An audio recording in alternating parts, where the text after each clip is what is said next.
नमस्कार मित्रों, भगवत गीता का सार परमहंस योगानंद द्वारा कृत व्याख्या। सर्वप्रथम आप सर्व को मेरी एक रिक्वेस्ट है कि अब तक जिन्होंने चैनल को सब्सक्राइब नहीं किया हो वो सभी चैनल को सब्सक्राइब जरूर करें और वीडियो को लाइक और ज़्यादा से ज़्यादा लोगों को शेयर जरूर करें। धन्यवाद। नमस्ते।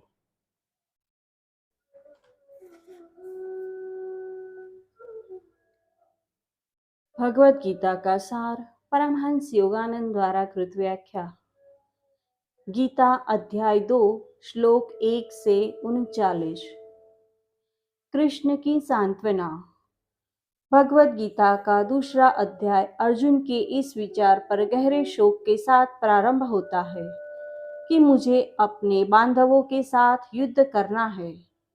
अधिकांश उत्तरवर्ती श्लोक कृष्ण की सांत्वना, बुद्धिमत्ता और प्रोत्साहन के कालातीत शब्दों को उद्धृत करते हैं।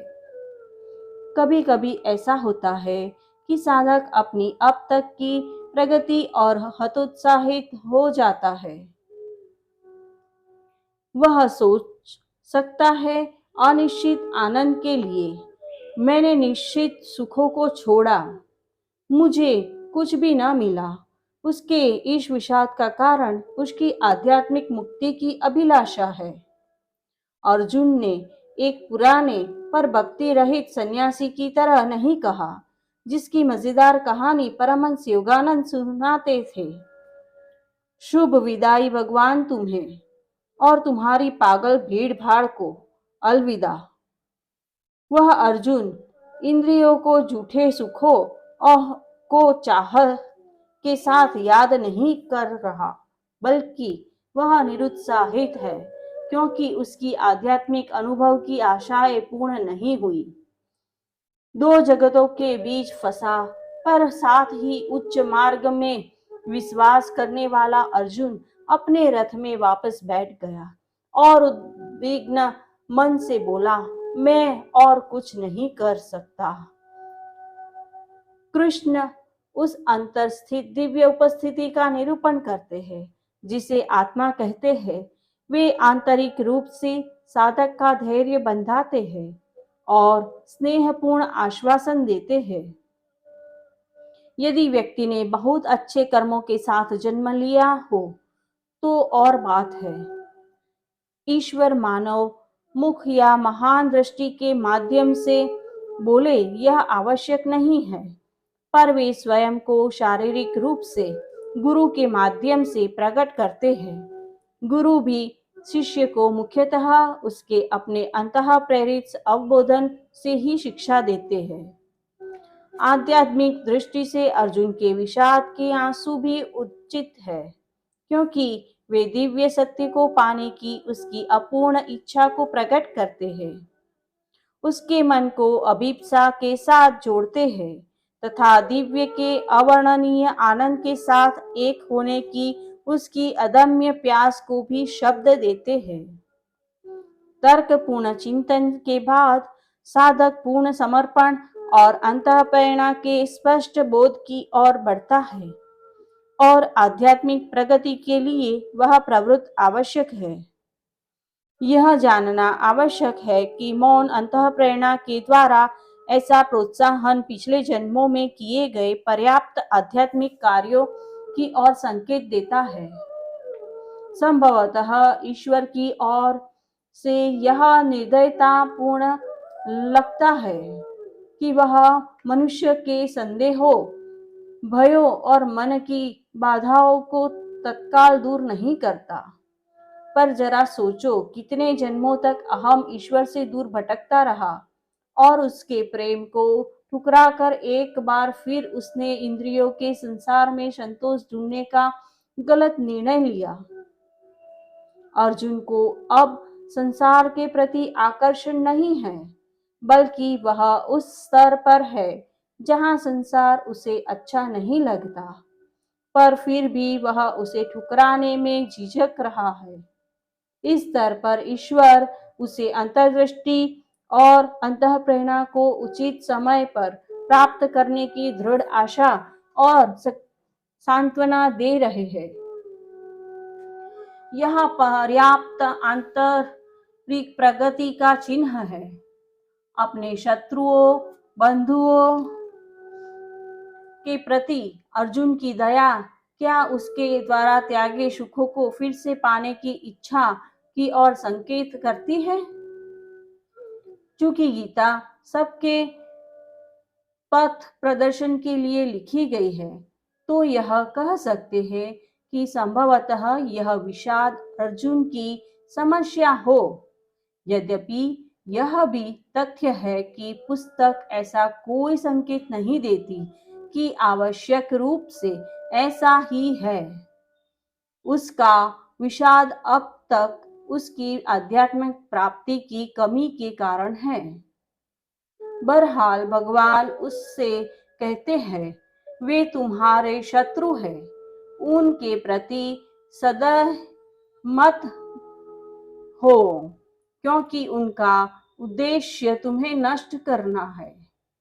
पूर्व सुखों के लिए दया एक बार फिर उसे फासले को समाप्त कर सकती है जो व्यक्ति ने अपने और उनके बीच खड़ा कर लिया है। व्यक्ति जो कुछ भी पीछे छोड़ आया है, आध्यात्मिक मार्ग पर उसके विषय से निष्क्रिय भाव से विचार तक करना अनुचित है। विचारों और कर्म दोनों में संसार को त्यागना आवश्यक है। हृदय में उस आकर्षण की लहर तक के प्रति सावधान रहो। भले ही तुम सांसारिक इच्छाओं से स्वयं को सुरक्षित समझते हो, पर यदि इंद्रियों के सुखों के विषय में सुनने से भी या उनके बारे में कहानियों को सुनकर, उदाहरण के लिए गंदी कहानियां से यदि तुम देखते हो कि तुम्हारे मन में उत्तेजना की एक हल्की सी लहर भी उठती है, तो उन्हें संक्रमण की तरह वहीं नकार दो।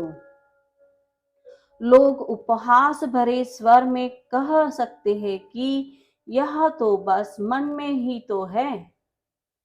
बिल्कुल ऐसा ही है, कुछ और नहीं। यह मन में ही तो युद्ध क्षेत्र है। इंद्रिय सुख केवल काल्पनिक क्रिया द्वारा भी आनंदप्रद लगते हैं। उदाहरण के लिए, एक माँ भोजन की कमी होने पर स्वयं को यह विश्वास दिला सकती है कि अपने बच्चों को खिलाकर वह स्वयं अपना पोषण भी कर रही है, पर स्वयं समय के साथ स्वयं को वंचित रखने का यह कार्य उसके लिए संभव न हो सकेगा। दूसरों के लिए किया गया यह एकात्म भाव ठीक वैसा है जैसा वह सोचना कि व्यक्ति इंद्रियों को सुखों से अपनी खुशी स्थायी रख सकता है। अपने सच्चे स्व को केवल चेतना की आध्यात्मिक अवस्थाओं जैसे दिव्य प्रेम, शांति और आनंद से ही पोषित किया जा सकता है। ऐसा लगता है, पर वस्तुतः इंद्रिय सुखों को शरीर की सतह पर अनुभव नहीं किया जा सकता। दृश्य, संगीत का सौंदर्य, गंध, स्वाद और स्पर्श आदि के इंद्रिय बोध को स्नायु मस्तिष्क तक पहुंचा देते हैं। उनको सुख या घृणा किस रूप में ग्रहण किया जाता है, यह पूर्ण रूप से व्यक्ति के मानसिक अनुकूलन पर निर्भर करता है। निम्न कोटि के पशुओं के मन के विपरीत मनुष्य का मन स्वयं को किसी भी चीज को पसंद करने के लिए प्रशिक्षित कर सकता है। यहाँ कहावत स्वाद के लिए कोई हिसाब नहीं होता वस्तुतः गलत है, क्योंकि यह हिसाब बार बार होने वाले मानसिक सहचर्य पर निर्भर करता है। कुछ उत्तेजनाएं जो अधिकांश लोगों को अच्छी नहीं लगती, कुछ को अच्छी लग सकती है। उदाहरण के लिए, संभवतः वे ऐसे वातावरण में पले बढ़े हैं जहां वे उत्तेजनाएं सामान्य थी। आत्मा का आनंद, जिसे विशेष रूप से गहरे ध्यान में अनुभव किया जाता है, यह स्वतः जन्म लेता है। इसीलिए संत पतंजलि ने लिखा है कि मोक्ष स्मृति की प्रक्रिया का रूप है। जिस क्षण आत्मा को उस आनंद का प्रेम की अनुभूति होती है, वह उसको पहचान लेती है। उसको सीखने की या उसके बाद को स्वाद को ग्रहण करने की आवश्यकता नहीं होती। उसी प्रकार जब ब्रह्मांडीय ध्वनि ओम सचमुच सुनाई पड़ती है, तब व्यक्ति अंतः प्रेरित निश्चितता के साथ समझ जाता है कि वह उसे अनंत काल तक सुनता रहे तो भी कभी भी नहीं उबेगा। इसके विपरीत परम सुंदर संगीत भी कुछ समय बाद थकाने वाला या खिंचाने वाला हो जाता है। श्लोक 32 और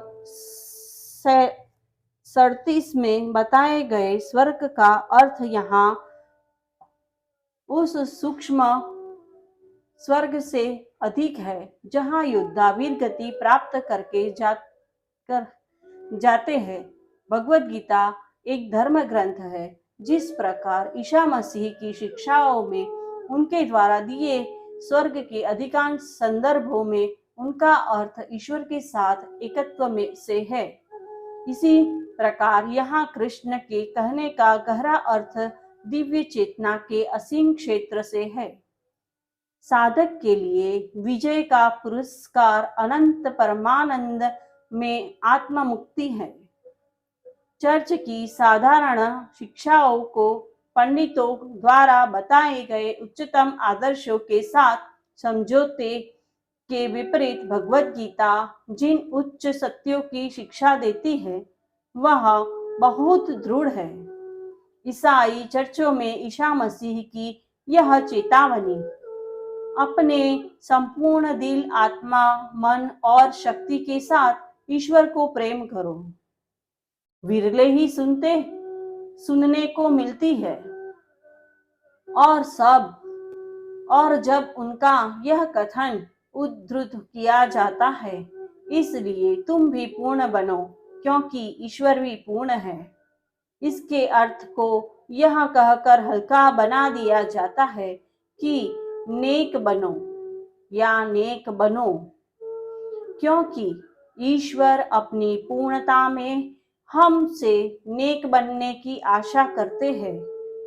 भारत में सत्संगों में हिंदू गुरु अपने श्रोताओं को गीता में बताए उच्चतम सत्यों के अनुसार जीने की शिक्षा विरले ही देते हैं। मुझे अपना हृदय दे दो, मेरी आराधना करो का अनुवाद मुझे भी प्रेम करो हो जाता है। सुखदेव का यह कथन, जो समय भगवान प्राप्ति में नहीं लगता वह समय व्यर्थ है, तब आसानी से भुला दिया जाता है जब लोगों को यह बताया जाता है कि संपत्ति और सामान्य मानव जीवन के सुखों को शास्त्रों द्वारा समर्थन प्राप्त है।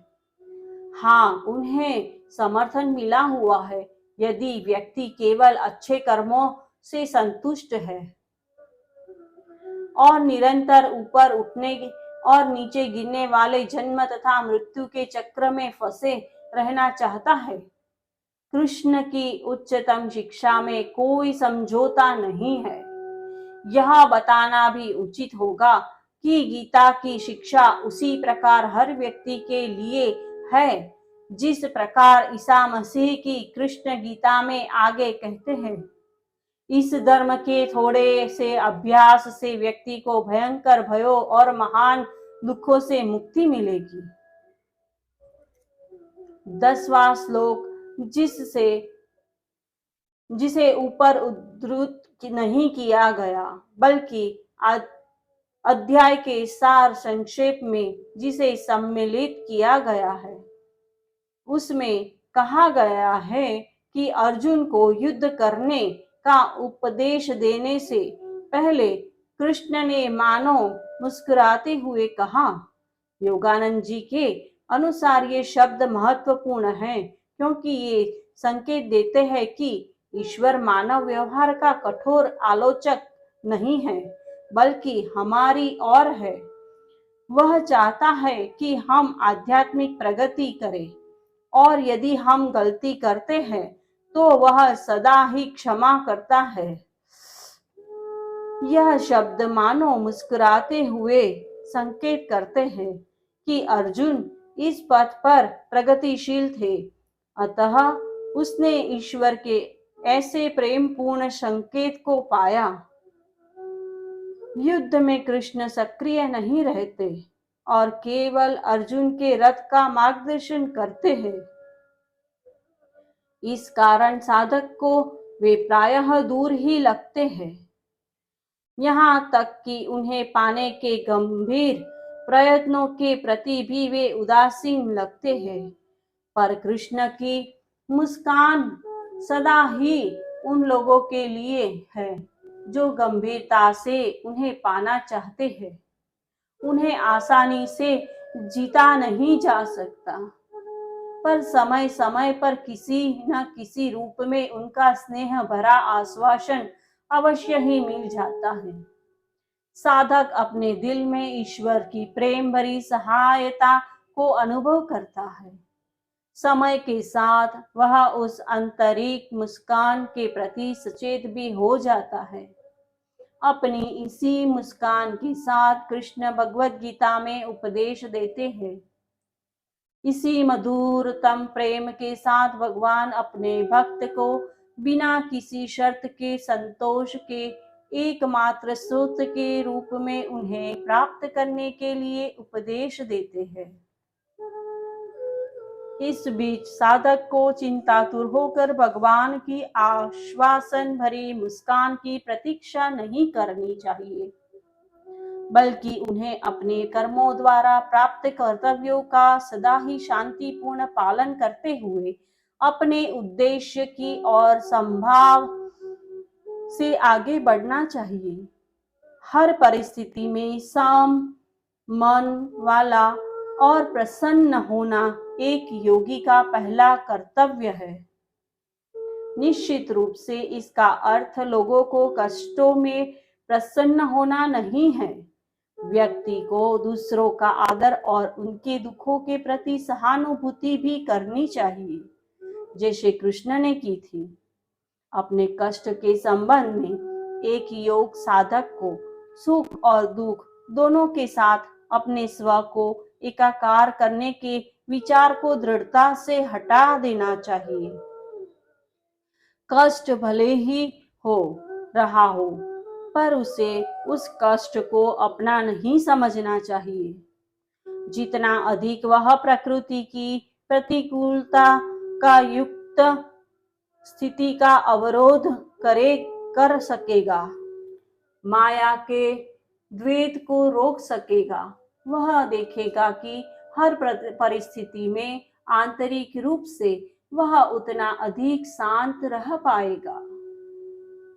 जिस स्थिति में और लोग कष्ट से कराहते हैं, रोते हैं, उस स्थिति में वह व्यक्तिगत रूप से कष्ट नहीं पाता, भले ही उसे भी औरों के समान दर्द को सहना पड़ रहा हो।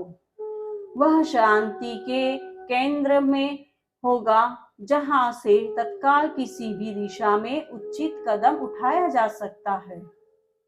मेरे गुरु के जीवन की एक विस्मयकारी विशेषता मेरे लिए यह थी कि किसी भी परिस्थिति के प्रति वे तत्काल उचित प्रतिक्रिया दर्शाते थे।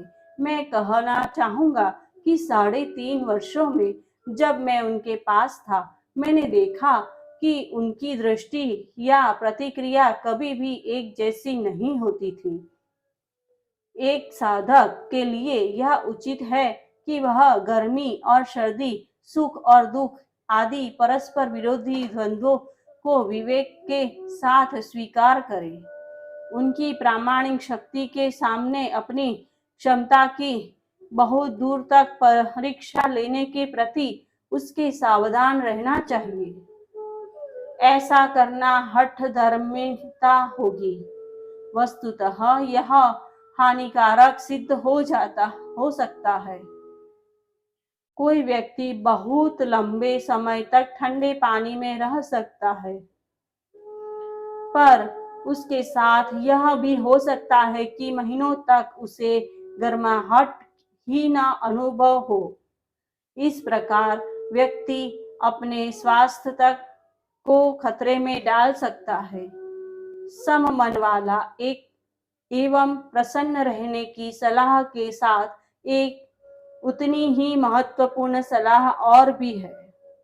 अपनी व्यवहारिक बुद्धि का प्रयोग करो। सममन होने के लिए एक महत्वपूर्ण अभ्यास है, अपनी पसंद और नापसंद को त्याग दो। मेरे गुरु कहा करते थे, जो कुछ भी स्वयं आता है उसे आने दो। भावनाओं के शिखरों और खाइयों में को विवेक पूर्वक हटाना भी लाभकारी सिद्ध हो सकता है। जो खाना तुम्हें अच्छा नहीं लगता उसे खाओ, बशर्त कि वह तुम्हारे स्वास्थ्य के लिए हानिकारक न हो। या जो खाना तुम्हें अच्छा लगता है या अन्य कोई सुख जो तुम पाना चाहते हो, वह दूसरों को दे दो। स्मरण रहे कि द्वंद्वात्मकता की परस्पर विरोधी वस्तुओं को एक दूसरे से अलग नहीं किया जा सकता। बच्चे के खेलने का झूला जितनी दूर आता है उतनी ही दूर पीछे भी अवश्य जाएगा। इंद्रिय सुखों की अधिकता से बाद में कई प्रकार के कष्ट भी होते हैं। संभवतः सिर में दर्द हो यदि अधिक मद्यपान किया है, पेट में दर्द हो यदि बहुत अधिक खा लिया है, उदासी हो बहुत अधिक आमोद प्रमोद से, अकेलापन हो लोगों के साथ बहुत अधिक रहने से, अपने स्व में शांतपूर्ण केंद्रित रहने से खुशी मिलती है, चाहे इस स्व को तुम अधिक महत्व न भी दो। जो आंतरिक रूप से शांत है वह वस्तुओं को उनके वास्तविक रूप में देख सकता है। केवल ऐसे व्यक्ति को हम समझदार व्यक्ति कह सकते हैं, भले ही उसके चारों ओर के लोग नासमझ हो।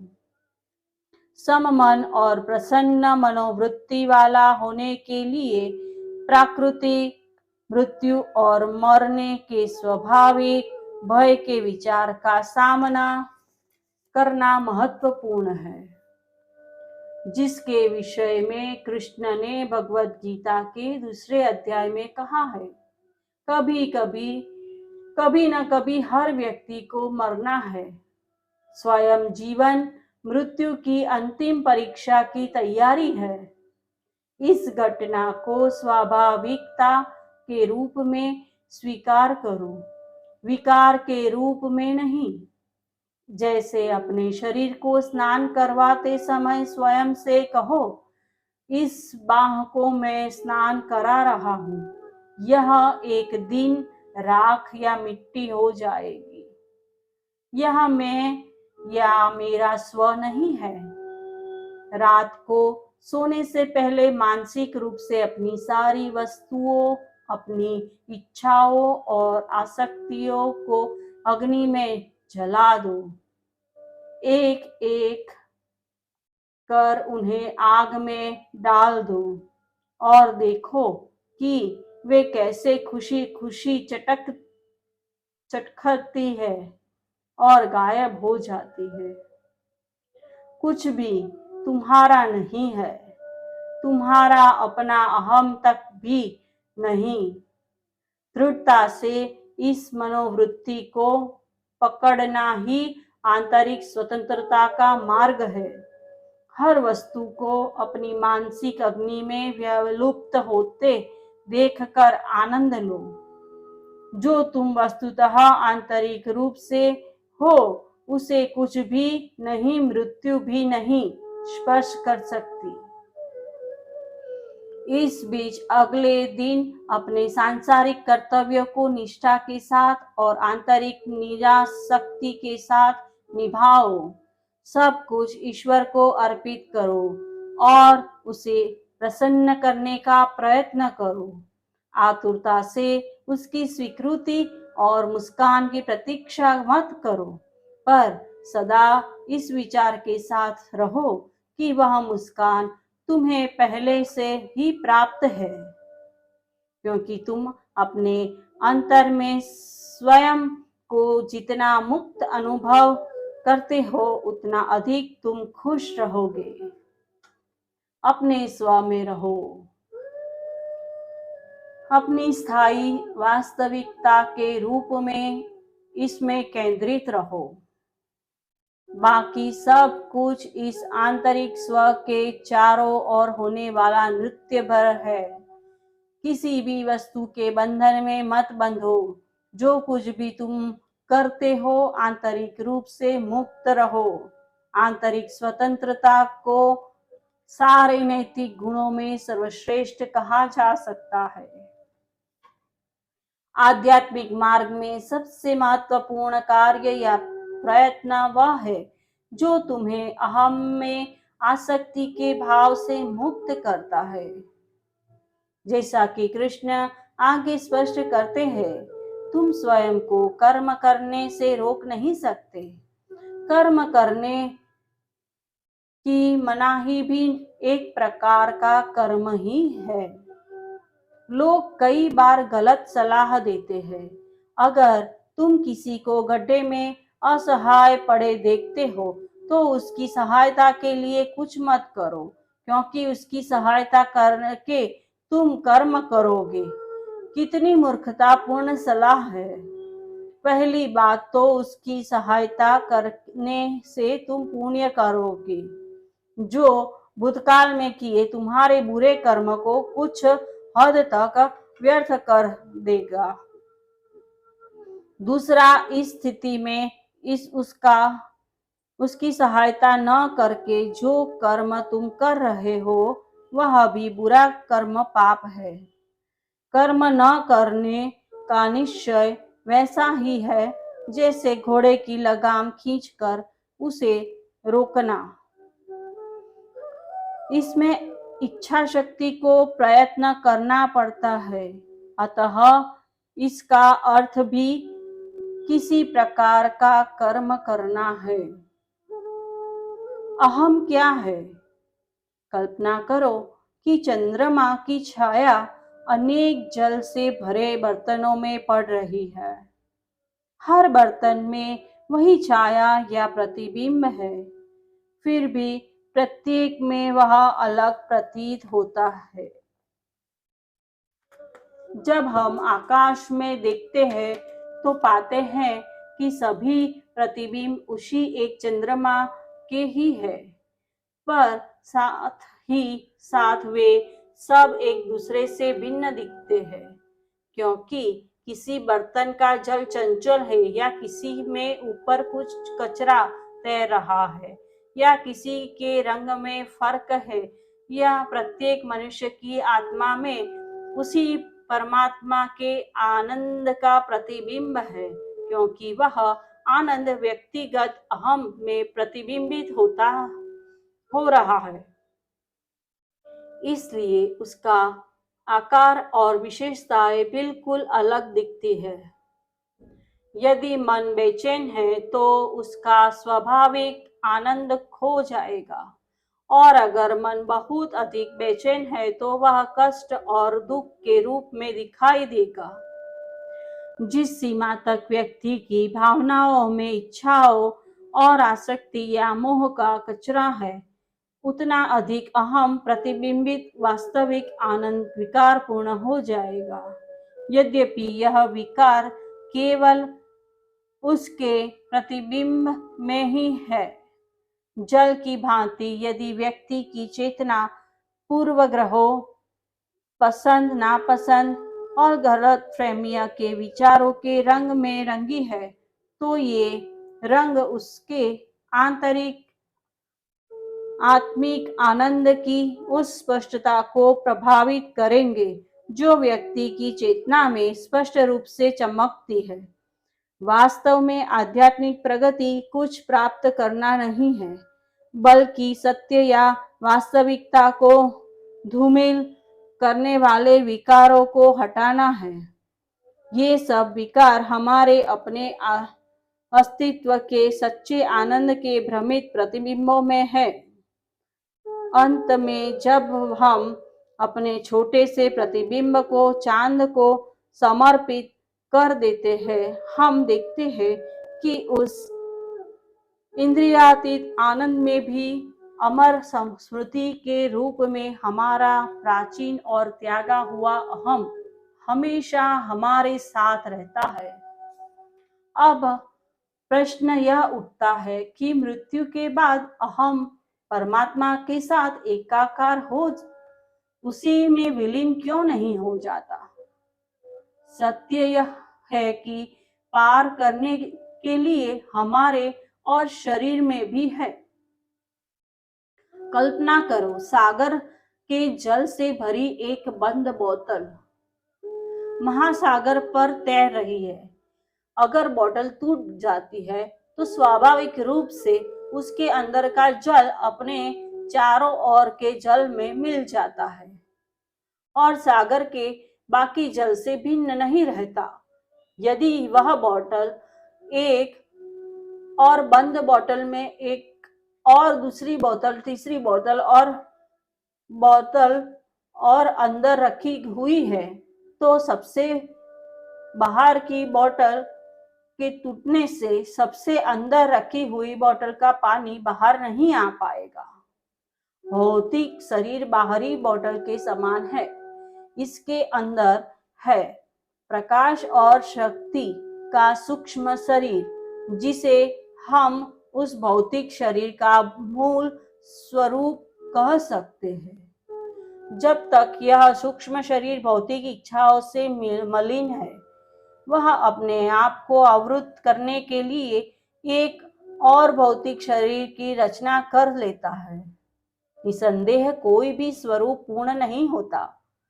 शाब्दिक सत्य यह है कि बोतल का बाहरी भाग सागर के साथ बहुत निकट संपर्क में है और सागर का जल उसे चारों ओर से स्पर्श करता है।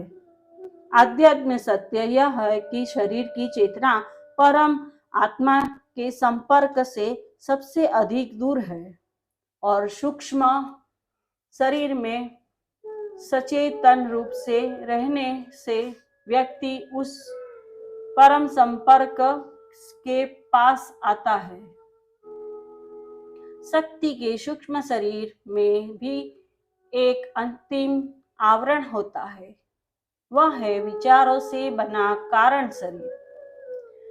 भौतिक शरीर रक्त, मांस और अस्थियों से बनता है।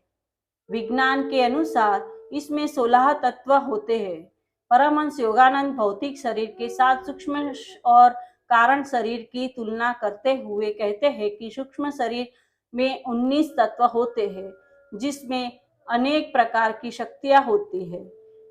5 कर्म इंद्रिया, 5 ज्ञान इंद्रिया, 5 इंद्रियों की शक्तियां और मनोभाव, मन, बुद्धि और अहंकार और चित्त। अहंकार को भी सूक्ष्म शरीर का एक तत्व कहा गया है। अंततः कारण शरीर 35 तत्वों का बना होता है तथा यह 16 भौतिक और 19 सूक्ष्म शरीर के तत्वों का मिश्रण है। पूर्व और पश्चिम की प्राचीन परंपरा में तत्व शब्दों का प्रयोग दिलचस्प है। इसका तात्पर्य अवस्थाओं से है।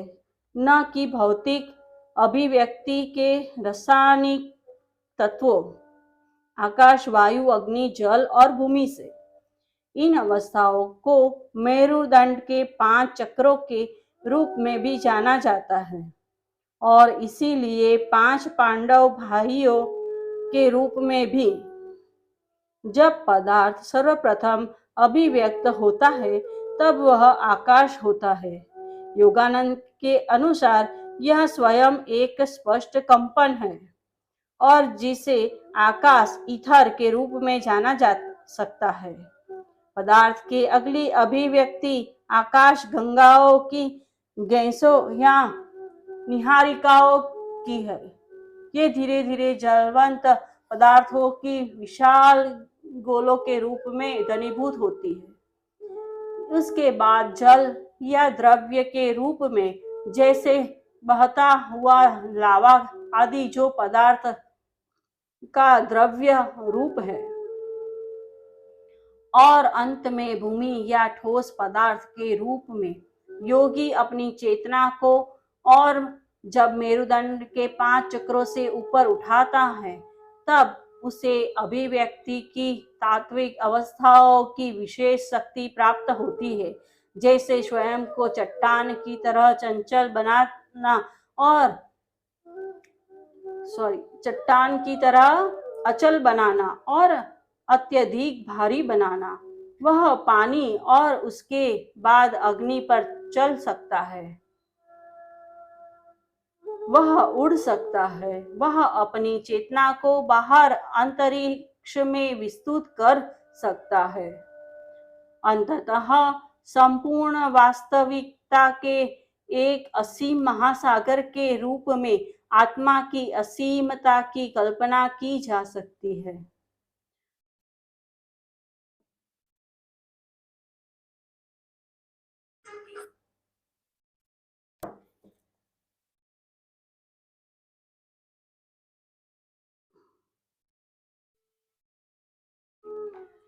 महासागर में लहरों का बनना अलग अलग रूपों की अभिव्यक्ति है। उन लहरों में से प्रत्येक लहर के द्वारा प्रत्येक अहम का प्रतिनिधित्व होता है।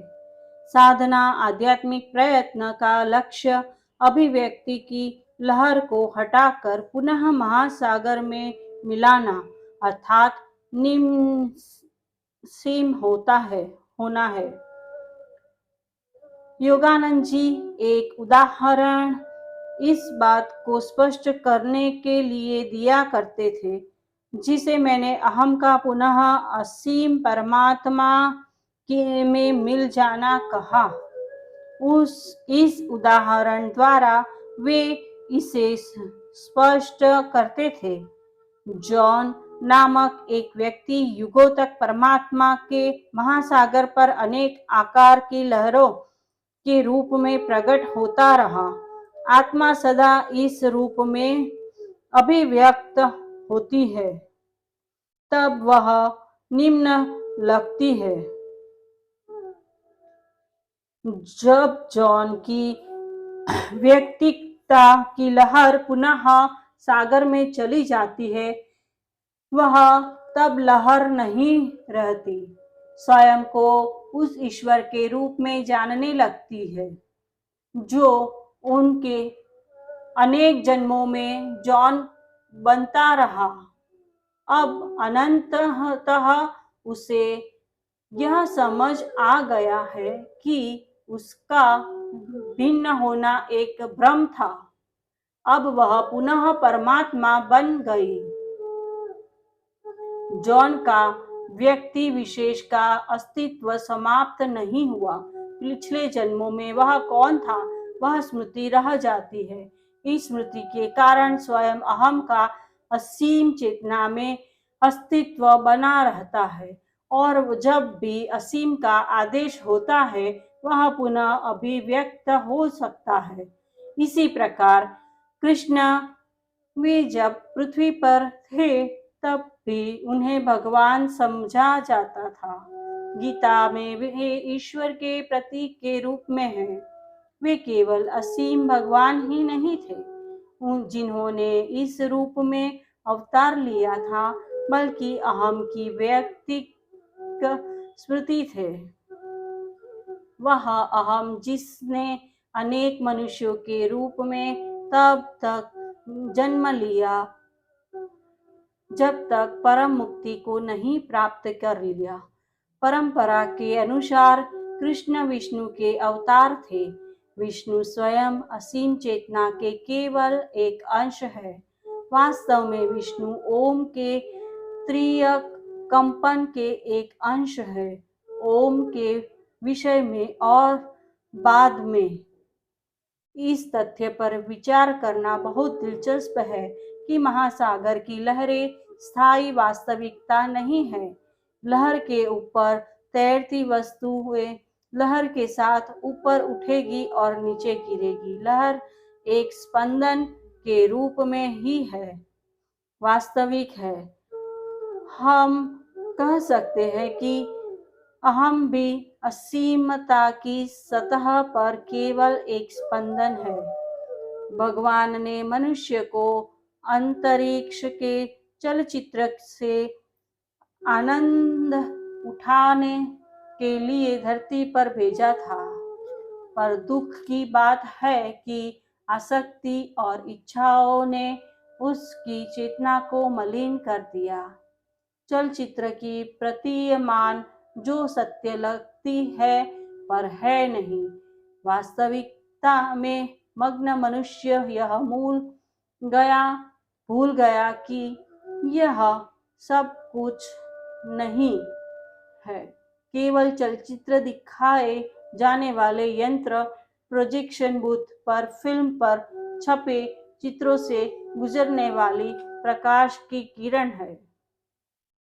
यदि मनुष्य संसार में पूर्ण निरासक्ति के साथ रह पाए, वह इस तथ्य के प्रति सजग हो जाएगा कि यह सब एक तमाशा है। केवल छाया और प्रकाश एकमात्र वास्तविकता है। उन भागते हुए चित्रों को जन्म देने वाला वह अपरिवर्तनशील प्रकाश और उस प्रकाश का आनंद। कृष्ण द्वारा अर्जुन को दी गई सांत्वना में एक महत्वपूर्ण अंश यह है कि मनुष्य हृदयहीन हो जाए। यह उनकी शिक्षा नहीं है। मानवीय प्रेम दिव्य प्रेम का ही एक भाग है। यह प्रेम तब एक गलती बन जाता है जब वह आसक्ति में केवल किसी एक विशेष आकार या कुछ विशेष आकारों से ही जुड़ जाता है। हमारे प्रियजन उसकी या हमारी मृत्यु के निश्चित रूप से हमसे अलग हो जाएंगे।